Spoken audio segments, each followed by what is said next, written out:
अस्सलाम वालेकुम नाज़रीन, मैं हूं आसिम खान और आप देख रहे हैं BBN चैनल। आइए देखते हैं आज की टॉप 10 न्यूज़। ईरान ने अमेरिका को सख्त वार्निंग देते हुए कहा कि अगर यूएस ने ईरानियन पोर्ट्स और समुद्री इलाकों की ब्लॉकेट ख़त्म नहीं की तो गल्फ ऑफ ओमान अमेरिकी फोर्सेस का कब्रिस्तान बन सकता है। ईरान के सीनियर ऑफिशियल और फॉर्मर IRGC कमांडर मोहसिन रज़ाई ने अमेरिकन नेवल ब्लॉकेट को एक्ट ऑफ वॉर करार देते हुए कहा कि तेहरान हर किस्म के मुकाबले के लिए तैयार है। उन्होंने कहा कि अमेरिका की तरफ से समुद्री गहराव और दबाव की पॉलिसी से पूरे रीजन में तनाव मजीद बढ़ रहा है और ग्लोबल ट्रेड भी मुतासिर हो सकता है। ईरान ने वाज़ेह किया है कि अगर दबाव और मिलिट्री ब्लॉकेट जारी रहा तो पूरे गल्फ रीजन की सूरत हाल मजीद संगीन हो सकती है। पाकिस्तान ने ईरान और अमेरिका के दरमियान जारी तनाव को कम करने के लिए ईरान की तरफ से एक रिवाइज्ड पीस प्रपोजल अमेरिका को भेज दिया है। रॉयटर्स के मुताबिक पाकिस्तानी ज़राए ने बताया कि तेहरान ने जंग ख़त्म करने और सीज़ फायर को मजबूत बनाने के लिए नए पॉइंट्स के साथ तजदीद शुदा प्रपोजल तैयार किया है, जो वाशिंगटन तक पहुंचा दिया गया है। ज़राए के मुताबिक दोनों मुल्कों के दरमियान बातचीत में वक्त बहुत कम बच गया है और हालात मजीद संगीन होने का खतरा पैदा हुआ है। अमेरिकी सदर डोनाल्ड ट्रंप ने भी ईरान को सख्त पैगाम देते हुए कहा कि क्लॉक इज टिकिंग, यानी वक्त बहुत कम है और अगर डील ना हुई तो सख्त मिलिट्री एक्शन लिया जाएगा। ईरान के सदर मसूद पेज़ेश्कियान ने अमेरिका के साथ बातचीत के मामले पर कहा कि ये कहना लॉजिकल नहीं कि हम नेगोशिएट नहीं करेंगे। उन्होंने कहा कि ईरान अपने कौमी मफादात और इज्जत को मद्देनज़र रखते हुए डिप्लोमासी का रास्ता बंद नहीं करना चाहता। पेज़ेश्कियान ने वाज़ेह किया कि तेहरान जंग और तनाव के बजाय गुफ्तगू के ज़रिए मसाइल का हल चाहता है, लेकिन किसी भी दबाव या धमकी के नीचे फैसले नहीं किए जाएंगे। ईरानियन सदर ने कहा कि मुल्क के कौमी हुकूक और खुद मुख्तारी पर कोई समझौता नहीं होगा, लेकिन डिप्लोमेसी का दरवाज़ा बंद करना भी मुनासिब नहीं। तुर्की के सदर रेसेप तैयब एर्दोगान ने मुल्क में गिरती बर्थ रेट पर तशवीश जाहिर करते हुए अवाम से ज़्यादा बच्चे पैदा करने की अपील की है।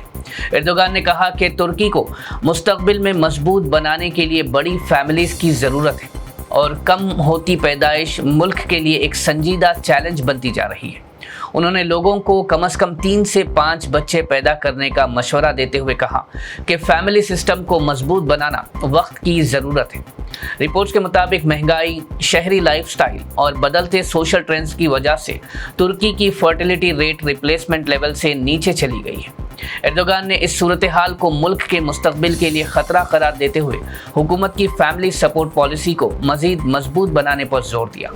कांग्रेस के सीनियर लीडर VD सतीसन ने केरला के नए वजीर आला के तौर पर हलफ लिया है, जिसके साथ ही कांग्रेस की क़यादत वाली UDF हुकूमत 10 साल बाद फिर से इख्तिदार में आ गई है। इस हलफ बर्दारी तकरीब में राहुल गांधी, प्रियंका गांधी, मल्लिकार्जुन खड़गे और दूसरे कई सीनियर कायदीन भी मौजूद रहे। VD सतीसन के साथ 20 वजीरों ने भी हलफ लिया और नई कैबिनेट ने अपनी जिम्मेदारियां संभाल ली। वजीर आला बनने के बाद सतीसन ने कहा कि उनकी हुकूमत आवाम से किए गए वादों को पूरा करने पर तवज्जो देगी और केरला को तरक्की की तरफ ले जाने के लिए काम करेगी। उत्तर प्रदेश के वजीर आला योगी आदित्यनाथ ने सड़कों पर नमाज को लेकर भड़काऊ बयान देते हुए कहा कि नमाज मस्जिदों में शिफ्ट्स में पढ़ी जा सकती है, लेकिन रोड्स ब्लॉक नहीं होनी चाहिए। उन्होंने कहा, प्यार से मानेंगे ठीक है, नहीं मानेंगे तो दूसरा तरीका अपनाएंगे, और दावा किया कि यूपी में सड़कों पर नमाज की इजाज़त नहीं दी जाएगी। योगी आदित्यनाथ के इस बयान पर तनकीद भी हो रही है, जहां मुखालिफिन का कहना है कि ये योगी आदित्यनाथ के डबल स्टैंडर्ड को जाहिर करता है, क्योंकि इसी तरह के क़वाइद दूसरे मजहबी जुलूस और फेस्टिवल्स पर नज़र नहीं आते।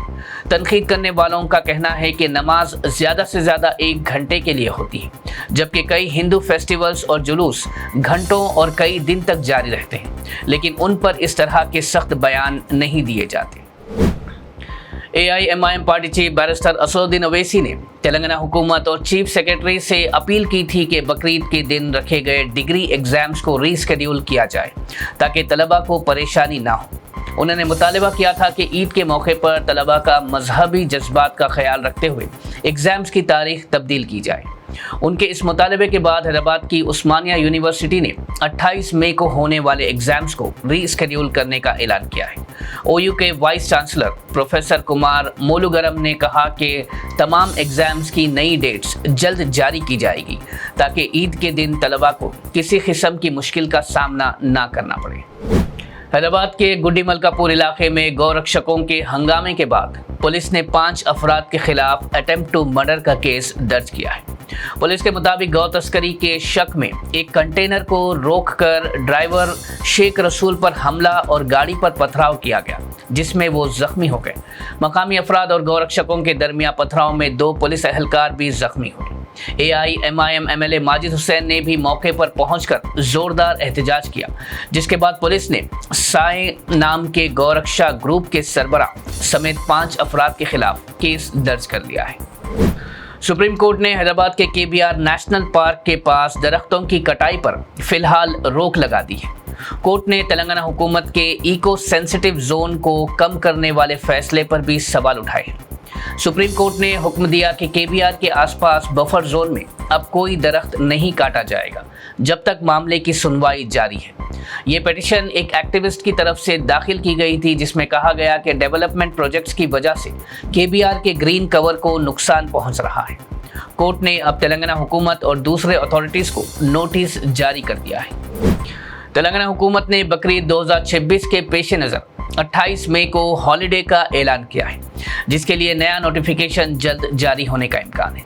पहले ये हॉलिडे 27 मई के लिए अनाउंस की गई थी, लेकिन जुल्हिज्जा का चांद हैदराबाद और तेलंगाना के दूसरे इलाकों में कल शाम नज़र न आने के बाद इसमें तब्दीली की गई है। सदर मजलिस उलमाए दक्कन सज्जाद पाशा ने ऐलान किया कि बकरीद 2026 28 मई बरोज़ जुमेरात मनाई जाएगी। इसके अलावा तेलंगाना हुकूमत ने ईद गदीर के मौके पर भी 4 जून बरोज़ जुमेरात को हॉलिडे का ऐलान किया है। नाज़रीन, ये थी आज की टॉप 10 न्यूज़। देखते रहिए BBN चैनल। मुझे दीजिए इजाज़त। अल्लाह हाफ़िज़।